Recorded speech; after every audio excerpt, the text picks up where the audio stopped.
नमस्कार, मैं हूं नवीन मिश्रा और आप देखना शुरू कर चुके हैं द न्यूज़ गैरेज। आज हमारे मताधिकार का एपिसोड 3 है और हम लोग आज आए हुए हैं प्रभाग क्रमांक 9 में, जो कि क्षेत्र आता है गड्डी गोदाम चौक। हम लोग चौक पे ही खड़े हैं यहाँ पर और आज हमारे मुद्दों पर बात करने के लिए मौजूद है हमारे साथ में बीजेपी के कार्यकर्ता अनिल लाड़े जी और स्थानीय नगर सेवक संजय बुर्रेवार जी और सामाजिक कार्यकर्ता रितेश पांडे जी और एनसीपी के पश्चिम नागपुर के अध्यक्ष हैं शैलेश पांडे जी और शहर सचिव हैं कांग्रेस के आनंद तिवारी जी। आप सभी का हमारे इस प्रोग्राम में बहुत बहुत स्वागत है।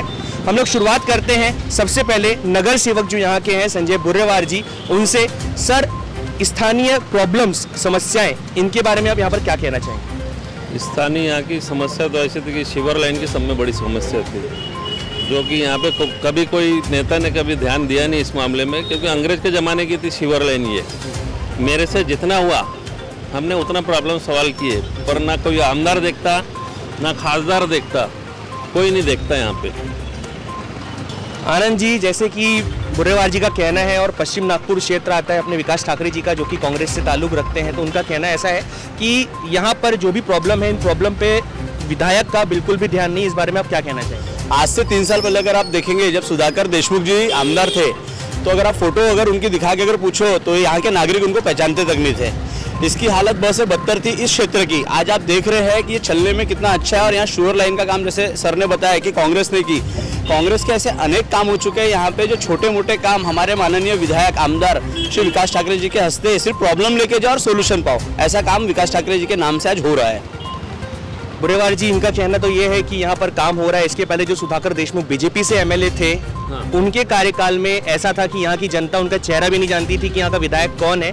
नाम सुना हुआ था, लेकिन अगर सामने आ जाए वो इंसान तो पहचानते नहीं थे। लेकिन विकास ठाकरे जी यहाँ पर आते हैं और काम करते हैं, ऐसा मत आनंद तिवारी? देखो, विकास ठाकरे जी तो अभी 1.5-2 साल हुआ, उनको तो ब्लेम लगाना है नहीं, जितना उनको जो बता रहे वो कर रहे हैं। पर इसके पहले बहुत कम शिवर लाइन की सबसे बड़ी प्रॉब्लम थी, जो मैंने 8000 मीटर अभी तक लाइन डाल चुका हूँ और 2000 का मेरा और काम चालू है।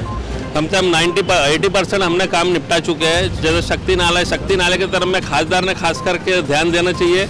इतना बड़ा नाला है ये और इतनी बड़ी प्रॉब्लम है ये कि घरों में पानी घुस जाता ही है। इसके तरफ में कभी कोई ध्यान देता नहीं। एक स्थानीय नगर सेवक होते हुए आपको ही पहल करना पड़ेगा शायद इन चीज़ के लिए, आपको ही आंदोलन करना पड़ेगा। अगर आगे ऊपर का प्रशासन इस चीज़ को नहीं सुनता है, शासन इस चीज़ को नहीं सुनता है, तो आपको आंदोलन करना पड़ेगा। इस बारे में क्या कहेंगे आप?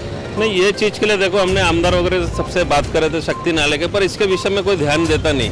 ना महानगर पालिका देती, ना कोई दे रही है। अभी हमने पिछले वक्त में इसके लिए 6 करोड़ 80 लाख का करे थे, पर 2 साल से कोविड रहने की वजह से उसका बजट रुका हुआ है। 50 लाख रुपए हर साल अपन देंगे बोले और उसको बढ़ाएंगे बोले। अगर खासदार जी ध्यान देंगे तो एक झटके का काम है उनके लिए, जो इतनी बड़ी है। यहाँ से लेकर रेलवे तक के जो प्रॉब्लम है, सबसे बड़ी प्रॉब्लम हमारी है। अनिल लाड़े जी, सर का कहना है कि खासदार जी, जो कि भारतीय जनता पार्टी के नितिन गडकरी जी हैं, अगर वो ध्यान देंगे तो काफ़ी सारी समस्याओं का समाधान यहाँ पर निकाला जा सकता है, किया जा सकता है। लेकिन क्या वो पर्सनली ध्यान इस क्षेत्र पे नहीं दे रहे हैं? आपका क्या कहना है? नहीं, ध्यान तो दे रहे हैं हर आमदारों को, और जो भी है उनको बराबर ये कर रहे हैं। महानगर पालिका के महापौर है दया जी, उनको भी सहकार्य कर रहे हैं। वो बात ऐसी है, यहाँ के आमदार ने भी ध्यान देना चाहिए। यहाँ का आमदार बोल रही है, जैसा बताया उन्होंने कि ये आमदार जी बहुत आते हैं करके। सुधाकर राव जी को कोई नहीं पहचानता था। इसके पहले सुधाकर राव जी आमदार थे 2 साल, 2 दिन थे उनके, तो उन्होंने तो इन्होंने बहुत यहाँ भी काम किया है और अच्छे काम किए हैं। गटर लाइन के बोलो, ये बोलो। तो समस्या तो कैसा है, ये पुराने लाइनें हैं, उसकी वजह से समस्या तो बढ़ते जा रही है। और नगर सेवक तो कर ही रहा है काम, पर कैसा है, उसके कंधे को मजबूत करना है। और जो भी है उसके लिए अपने को हम पार्टी नहीं देखना है, हमारे को ये देखना है कि जैसे कि आपने बिल्कुल कहा कि पार्टी नहीं देखना चाहिए। मैं मेरे कैमरामैन से रिक्वेस्ट करूंगा कि ये जो रास्ता यहाँ पर पानी भरा हुआ और कच्चा रास्ता यहाँ पर दिखाई दे रहा है, ये हमारी आम जनता को दिखाएं, ताकि आम जनता अपने घर में बैठ करके ये चीज़ देख सके कि यहाँ पर जो स्थानीय नागरिक हैं, जो स्थानीय लोग हैं, उन्हें किस प्रकार का रोड यहाँ पर आवाजाही के लिए मिल रहा है और किस प्रकार की तकलीफों का उनको यहाँ पर सामना करना पड़ रहा है। बुर्रेवार जी, ये जो रास्ता है, ये तो आप कम से कम करवा सकते हैं कि यहाँ पर जो स्थानीय नागरिक है उनको आने जाने में तकलीफों का सामना ना करना पड़े। अभी हमने बोले थे, अपना डिपार्टमेंट में बोले थे, पर मेट्रो का जो काम चल रहा है उसके हिसाब से इस रास्ते का करेंगे बोले, क्योंकि इधर में पानी का बहुत सबसे बड़ी बीमारी है। ये हर साल में बारिश के समय में ऐसा तांडव रहता है। और मेन है कि जो अपना नाला जो है इसके नीचे से गया हुआ है, ये कॉम्प्लेक्स के नीचे से आया ये जो दुकानें हैं ना, इसके नीचे से जो शक्ति नाला हुआ है वो ये यहीं से पूरा चौक है शक्ति नाला, उसके अंदर से ये उसकी जो पानी का लफड़ा है ये वो है। तो खासदार जी को अगर एक तरफ थोड़ा सा ध्यान देते इसके तरफ तो उनके लिए कोई बड़ी बात नहीं है। सदर से लेके तो हमारा DRM ऑफिस तक अगर ये नाले को बना देते वो, तो इसके लिए बहुत बहुत मेहरबानी होंगी उनके। बड़े बड़े काम तो ऊपर ही ऊपर चलेंगे, पर ज़रा बस्ती की तरफ भी थोड़ा ख्याल करना चाहिए खासदार साहब ने। हमारे साथ पश्चिम नागपुर से NCP के अध्यक्ष हैं शैलेश पांडे जी। सर, अभी सरकार हमारी है यहाँ पर महाराष्ट्र में, महाविकास आघाड़ी, लेकिन काम पे अगर हम ध्यान दें तो काम जिस रफ्तार के साथ होना चाहिए वो रफ्तार के साथ बिल्कुल भी नहीं हो रहा है। इस बारे में क्या कहेंगे आप? देखिए, सबसे पहले मैं आपको बताना चाहूँगा कि नागपुर शहर की जनता को ये मालूम है कि पिछले 15 वर्षों से नागपुर महानगर पालिका में भारतीय जनता पार्टी की गवर्नमेंट है। इसके पहले पश्चिम नागपुर में सुधाकर राव जी यहाँ के आमदार थे। मेरे ख्याल से 1.5 या 2 साल जो इलेक्शन हुआ उसमें माननीय विकास ठाकरे जी आमदार बने हैं। नागपुर शहर के खासदार 5 साल 7 सालों से माननीय नितिन जी गडकरी है साहब। होता ऐसा है कि नागपुर शहर के विकास का विषय हो तो ये खासदार साहब की जिम्मेदारी है। उसी प्रकार नागपुर महानगर पालिका में जो बीजेपी की सरकार है, पार्षद को जो फंड मिलता है, मुझे ऐसा लगता है कि प्रभाग के हिसाब से उन्हें काफ़ी कम फंड मिलता है। जो नागपुर महानगर पालिका में जो गवर्नमेंट रहती है, जो स्टैंडिंग कमेटी रहती है, उनका काम रहता है कि सभी प्रभागों को समान रूप से फंड उपलब्ध कराए जिससे उस क्षेत्र का विकास हो सके। लेकिन पिछले 15 वर्षों में ये देखा गया है कि स्पेसिफिक भारतीय जनता पार्टी अपने पार्षदों को ज़्यादा फंड अलॉट करती है और दूसरे पार्टी के कोई पार्षद रहते तो उन्हें काफ़ी कम फंड दिया जाता है और इतने बड़े प्रभाग में उन्हें काम करने में दिक्कत आती है। उसके बावजूद मुझे ऐसा लगता है कि पार्षद लोगों ने भी, माननीय हमारे विकास भाऊ ने भी, जो कांग्रेस के आमदार है, इन्होंने जनता के लिए ये सब चीज़ों पे ध्यान देना चाहिए और जल्दी से जल्दी इन सब चीज़ों का निराकरण करना चाहिए। हमारे साथ समाज सुधारक हैं रितेश पांडे जी। आप क्या सुधार करना चाहेंगे इस एरिया में? आपकी दृष्टिकोण से किन सुधारों की ज़रूरत है इस एरिया में? देखिए, पहली बात तो यह है कि अगर हम यहाँ पर मताधिकार कार्यक्रम पे उपस्थित है और उसका सीधा से सीधा टारगेट हमारा 2022 में आने वाले महानगर पालिका चुनाव को लेकर के है। यानी यह स्पष्ट रूप से है कि हम बस्ती में, प्रभाग में, वार्ड में रहने वाले नगर सेवक की बात कर रहे हैं।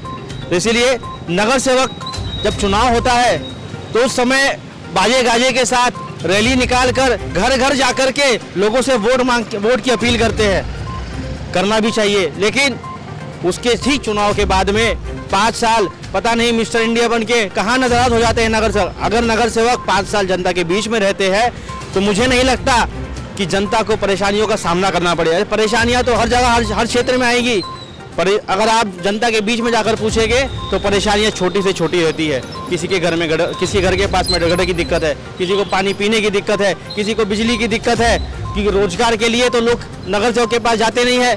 वो जिसकी पहचान का हो वो नगर सेवक उसको रोजगार लगा देता है। लेकिन जो छोटी छोटी समस्या है, अगर उस पर नगर सेवक हो, आमदार हो, खासदार हो, देखिए हर किसी का क्षेत्र, हर किसी का विभाग बटा हुआ है। इसलिए अगर हम नगर सेवक की बात करें यहाँ पर, तो नगर सेवक अगर अपना कार्य बराबर करे, रही बात जैसी शैलेश पांडे जी ने कहा कि फंड की बात, फंड की अगर कमी है तो उसके लिए जो भी दिक्कतें हैं तो महानगर पालिका के महापौर उनसे बात करनी चाहिए। इसका मतलब ये नहीं कि फंड नहीं आ रहा है तो हम हाथ पे हाथ रख करके बैठे रहे और सामने वाले व्यक्ति पर प्रत्यारोप करते रहे, वो कोई भी पार्टी का हो। लेकिन इसमें दुखद बात यह है, इसमें मरता, इसमें पिसता कौन है? तो वह है आम नागरिक। इसलिए जिस तरह हम लोग चुनाव के वक्त हाथ जोड़ करके जाते हैं, उस तरह हम गली गली हर हफ्ते में एक बैठक लगा सकते हैं, समस्याओं का निवारण करने के लिए केंद्र लगा सकते हैं कि आपकी समस्या क्या है, आप यहाँ पे आकर के एक बॉक्स में भरिए। लेकिन ऐसा बिल्कुल भी नहीं होता। लोग पिक्चरों में देख लेते हैं कि नायक पिक्चर है, कितना अच्छा काम अनिल कपूर ने किया, लेकिन व्यक्तिगत रूप में वो कभी भी हमें प्रैक्टिकल रूप में किसी के सामने नहीं दिखता। इसलिए मैं एक बात और यह कहना चाहूँगा कि अगर आप कोई भी व्यक्ति हो, नगर सेवक बुरेवार जी हो, कोई भी हो, लेकिन अगर वह अच्छा कार्य करे, जैसे हम उदाहरण के तौर पे कह दें, कोरोना काल में हमने देखा है बहुत से ऐसे नगर सेवक है जो फील्ड में उतर के काम किए, कांग्रेस के बंटी शेल के हैं, उन्होंने अच्छा काम किए। मैं किसी पार्टी का पक्षधर नहीं हूँ, लेकिन हाँ, कोई अच्छा कार्य करता है तो उसके लिए हमें उसको प्रशंसा करनी चाहिए। ऐसे हर पार्टी के नगर सेवक कुछ है, बीजेपी के हो, कांग्रेस के, राष्ट्रवादी के, हर पार्टी के नगर सेवकों ने अपना कुछ काम किया। लेकिन अगर यही कार्य हर नगर सेवकों ने किया होता तो मुझे नहीं लगता कि कोरोना काल जैसी घड़ी में या ऐसी और भी जो दिक्कतें हमको सामने जनता को देखनी मिल रही है पड़ती, और आने वाले चुनावों में उनको हाथ जोड़कर प्रचार करने की जरूरत नहीं पड़ती, घर बैठ के वो चुनाव जीत करके आते थे। नगर सेवकों पर सीधा सीधा हथौड़ा फोड़ा गया रितेश पांडे जी द्वारा, इस बारे में आप क्या कहेंगे? आप तो नागरिक से पूछ सकते हैं कि अपन ने क्या किया और क्या नहीं करे। आप पूरे यहाँ से लेके जहाँ तक जो एरिया मुझे दिए गए थे, जैसे संजान के पास से पूरी ऐसी एरिया दे करके न्यू कॉलोनी वगैरह पूरा दिए थे, टेंट लाइन वगैरह आप घूम करके देख सकते हैं। 80% हमने काम करे हुए। इधर का भी आप अभी इधर नरेंद्र जी वालदे देख रहे थे, नरेंद्र जी वालदे तो आए नहीं वो, पर अपन ने रोड पोड वगैरह सब पूरा बनाया है अभी। और आप जनता से खुद पूछ सकते हैं ना, हमने काम किया, काम के वोट मांगेंगे हम जनता से। सर, विरोधी पक्ष के हमारे यहाँ पर कार्यकर्ता मौजूद हैं, जैसे कि इन्होंने कहा कि हमने काम किया है बहुत सारा, और जनता से आप जाकर के पूछ सकते हैं कि हमने क्या काम किया है और उस काम से संतुष्ट हैं क्या। तो इस बारे में आप क्या कहना चाहेंगे? क्योंकि आपने भी यहाँ से 2 बार चुनाव लड़ा है, लेकिन जीतने में आपको सफलता नहीं मिल पाई है। मेरे कहने का ये है कि काम हुआ है बोलते, पर इतनी समस्या तो अंबर है ही ना। पर कैसा है, जैसे नरेंद्र जी वालदे हैं, ये तो कभी यहाँ आके देखे ही नहीं ना। एक बार जो इलेक्शन लड़े उसके बाद में तो उन्होंने यही नहीं किए। मेरे कहने का मतलब है कि समस्या का अंबर बहुत है, पर उसका निवारण करना चाहिए। समस्याएं तो बहुत सारी हैं, जैसे बोला जा रहा है। समस्या बड़ी बड़ी है, खासदार और आमदार के लेके समस्या है। जो नगर सेवक को उतना फंड मिलता नहीं महानगर पालिका से, 2 साल से देखे उसके मुताबिक फिर भी हमने बहुत सारा काम करे। और कोविड में भी 2 साल हमारा काम चालू ही था। जो था मेरे पास में लिखित में है, आपको बता सकता हूँ मैं कि मैंने कोविड के 2 साल में भी क्या काम करा करके। और जो बड़ी समस्या आपको बताया हूँ, खासदार के और आमदार के काम है ये, नगर सेवा के कुछ नहीं। मेरा कहना यह है कि खासदार आमदार ने बस्ती की तरफ भी ध्यान देना चाहिए कि जो बड़े बड़े प्रॉब्लम है करके। आनंद तिवारी जी, बुर्रेवार जी का कहना यह है कि खासदार और आमदार के लेवल का काम यहाँ पर बचा हुआ है, बाकी उनके लेवल में जो काम आता था उन्होंने बखूबी ईमानदारी से अपने काम को निभाया है। इस बारे में क्या कहेंगे आप? अगर उन्हें लगता है कि आमदार और खासदार लेवल का है तो खासदार तो पता नहीं, खासदार को दिल्ली में पकड़ना पड़ेगा और आमदार आपको सुभाष नगर चौक पे मिलेंगे। अगर आप मन का मतभेद हटा के और जनता की अगर आपको लगता है कि जनता का काम हमें करना है तो आप एक निवेदन मुझे दे सकते हैं, और आपको खुद के संबंध हमारे लोकप्रिय आमदार से होंगे तो आमदार साहब को आप खुद एक बार बोल के देखिए। अगर काम नहीं होता है तो हम भी यही हैं और आप भी यही हैं। शैलेश पांडे जी, आप क्या कहना चाहेंगे इस बारे में? सर, मेरा यही मानना है कि कारपोरेशन नागपुर महानगर पालिका पे जो नगर सेवक चुन के आते हैं, निश्चित स्वरूप से जनता उन्हीं के पास जाती है। ज़्यादा जनता का जो वो रहता है कि भाई नगर सेवक ही हमारे काम करके दे। तो आनंद तिवारी जी का भी कहना ठीक है कि भाई नगर सेवक ने एक काम ऐसा करना चाहिए कि आमदार को डेपुटेशन देके, खासदार को डेपुटेशन देके, उनसे अतिरिक्त फंड की उपलब्धि करके क्षेत्र में ज़्यादा से ज़्यादा विकास उन्होंने करना चाहिए। ये मेरा भी ऐसा ही मानना है। लाड़े जी के पास फिर से जाना चाहूँगा। सर, अभी फिर चुनाव आ रहा है 2022 का महानगर पालिका, क्या क्या इस बार आप तैयारी करना चाहेंगे? तो भैया ऐसा है कि पार्टी जो इच्छुक सोचे उस पार्टी की बात अलग है। आप एक पर्सनल लेवल पे क्या आप ताकत रखते हैं इस बार की भैया मैं चुनाव पे लड़ूंगा और चुनाव में इस बार जीत करके आऊँगा? अगर आप जीत करके आते हैं तो जो ये स्थानीय समस्याएं हैं यहाँ पर, क्या आप उसका निराकरण करेंगे? मैं तो ये अभी बोल नहीं सकता, पूरा पार्टी के ऊपर में है। और कैसा है, सामाजिक कार्य हम जमीन से जुड़े हुए हैं। हमको ये नहीं देखना है कि पार्टी ने हमें टिकट दे या जो भी करे। मेरा कहना यह है कि हमारा है कि बीजेपी की यहाँ से सीट लाने का पूरी कोशिश करेंगे हम।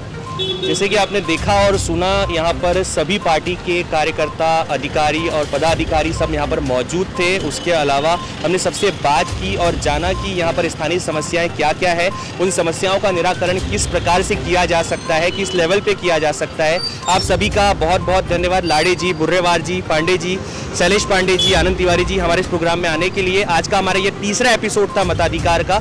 अगला एपिसोड हमारा जहाँ पर भी होगा हम कल वहाँ पर जाएंगे और चौथे एपिसोड में आपका फिर से स्वागत करेंगे। तब तक के लिए आप बने रहिए द न्यूज़ गैरेज के साथ।